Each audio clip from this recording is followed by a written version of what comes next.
Hi, my name is Liana Homke, and I am doing my presentation on the Yersinia pestis, which is the causative agent in the plague. Okay, so Yersinia pestis is from the family Enterobacteriaceae. They are gram-negative rods, bacilli, and non-motile, so they do not have any flagella.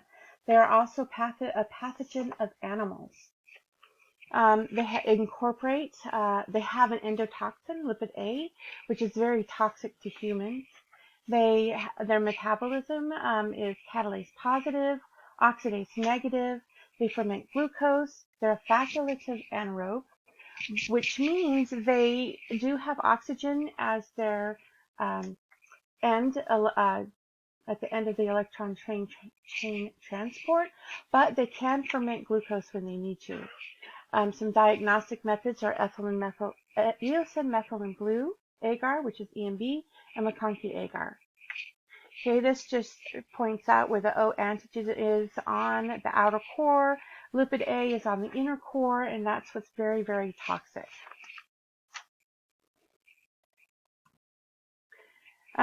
So we already know it's a gram-negative endotoxin. Basically, when bacteria cells are lysed, they kind of like slough off and into the bloodstream, and it's this reaction that can cause fever, diarrhea, blood clotting disturbances, and septic shock. Gram-negative outer LPS containing cell membrane blocks the passage of substances that damage the cytoplasmic membrane.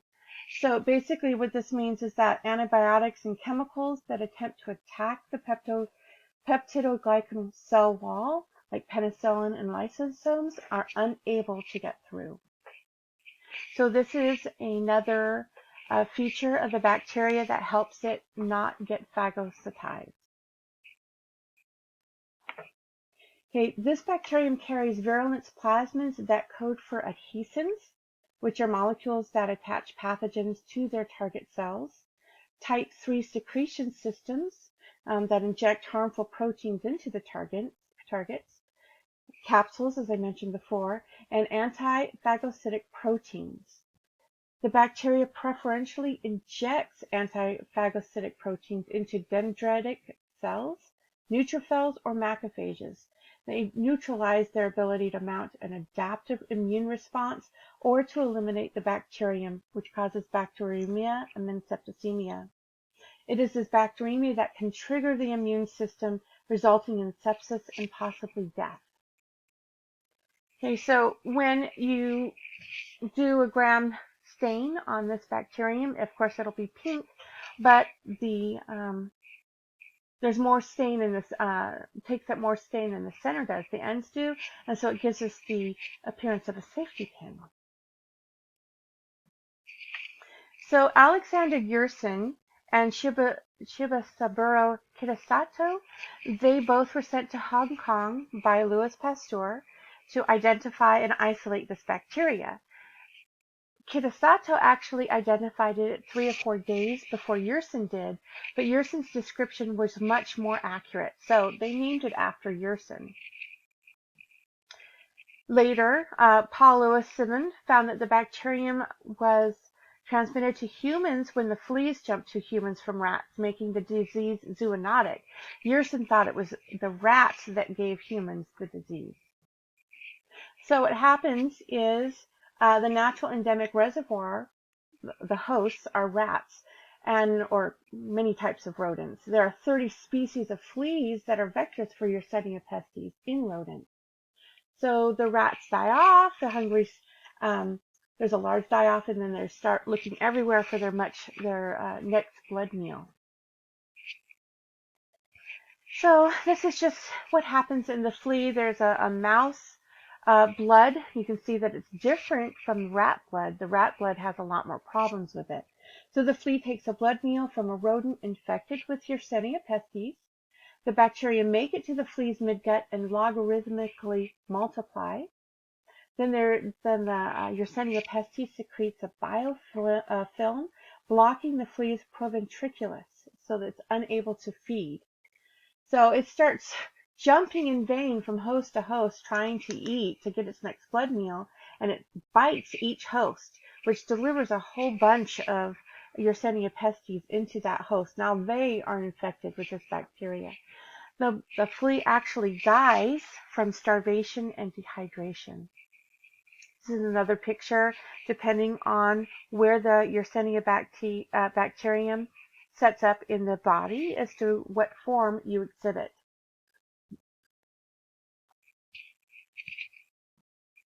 This is just more in detail how the macrophages take the Yersinia pestis bacterium into it. It can't break it down. It delivers it to the lymph nodes, and then it gets spread throughout the body. If it goes to the lungs, it is called pneumonic form of the plague. If it goes into the blood, it's a systemic form of the plague. And if it goes to just stays in the lymph nodes, it's a bubonic form of the plague. These are just the different ways showing exactly where the Yersinia pestis bacteria would form to give you the different types of the plague. Here's the bubonic form, the neck, the growing, the axillary. Buboes are the most common form of the plague. They develop about 2 to 10 days following the flea bite. Untreated, this form of plague is fatal in about 50% of cases. And in the 14th century, it was rare to have anybody survive longer than for about 20% of the cases. It was rare to be above that. Today, even with antibiotics, 5% of patients die. Death usually occurs within a week of the onset of symptoms. So signs and symptoms of bubonic plague also include fever, chills, malaise, muscular pain, severe headache, bacteremia, and septicemia. Bacteremia and septicemia results in increased heart rate, lowered blood pressure, clotting problems so that blood seeps into the surrounding tissues. So that's why in England this was also called, the picture on the right, blue sickness. And on the left, the inability to clot, the tissue dies and it turns black, as a result of a secondary infection of gangrenous bacteria. So in the 14th century, they thought if you could just pierce the bubo and let the humors out, that a patient would get better. But as there's written accounts as when people did this, the smell, the stench was so awful that they would vomit or faint. Later physicians donned what I call the prototype to the hazmat suit because they believed that they could put spices or fresh fragrant blooms in there that it would keep them from getting sick. So the pneumonic plague is spread from person to person. It's the only one spread from person to person through aerosols and sputum, and left it untreated, it's nearly 100% fatal.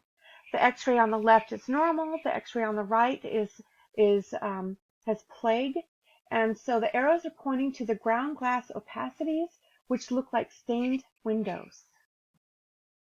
In the 14th century, this is what they try to depict what the sign of the plague was, and on the right is an actual picture of skin of somebody who has the plague.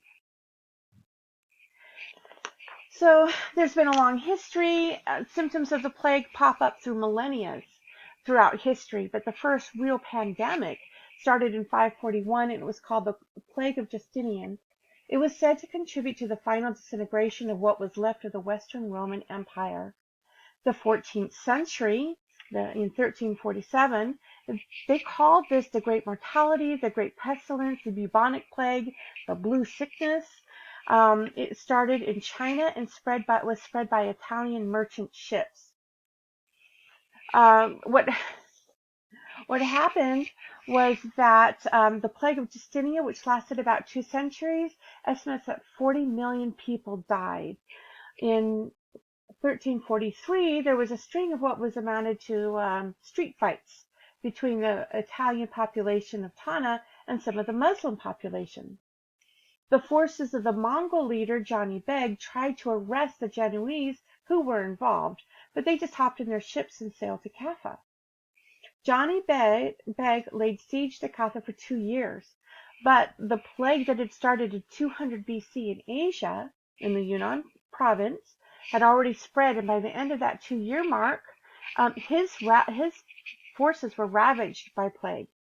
So, microbiologist Mark Wheelis is described as the most spectacular evidence of biological warfare ever. They loaded up their trebuchets with plague corpses and launched them into the city. This was the event that many contemporary chronicles identified as the first contact between the European world and the plague. Plague followed the Venice sailors, and it spread west on the trade routes. This pandemic killed about 1/3 of the population in 5 years.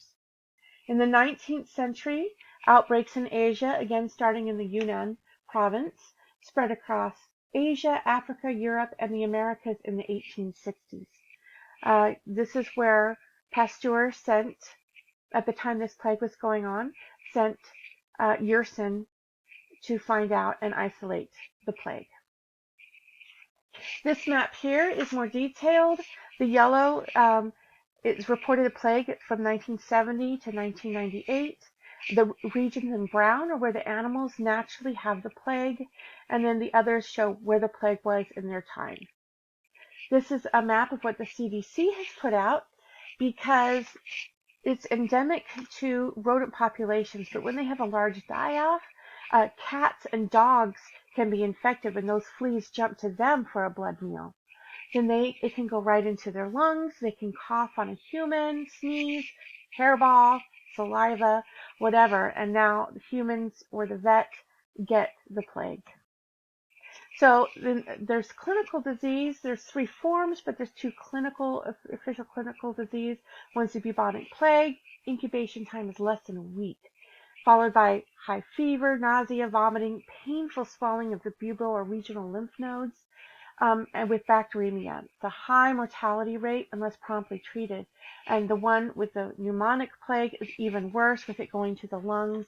It's person to person, and usually you die within 1 to 2 days. This is cultured Yersinia pestis, but it can take up to 2 days for the cultures to grow. Identification by biochemical testing or mass spectrometry. And the treatment, control, and prevention, there's several antibiotics you can use. The aminoglycosides, such as streptomycin and gentamicin, they change the shape of the 30S subunit, making it impossible for the ribosome to read the codons of mRNA correctly. The tetracyclines block the tRNA docking site, which is the A site, which prevents the incorporation of additional amino acids into a growing polypeptide. And the chlorophenol block the enzyme site of the 50S subunits, which prevents translation. Basically, these antibiotics are protein synthesis inhibitors.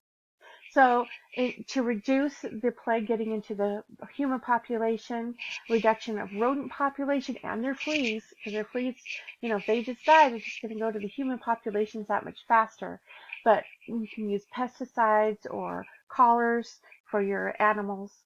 And there used to be a vaccine in the United States, but they had too many adverse reactions to that vaccine.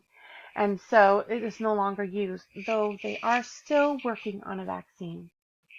And these are my works cited. Thank you for listening.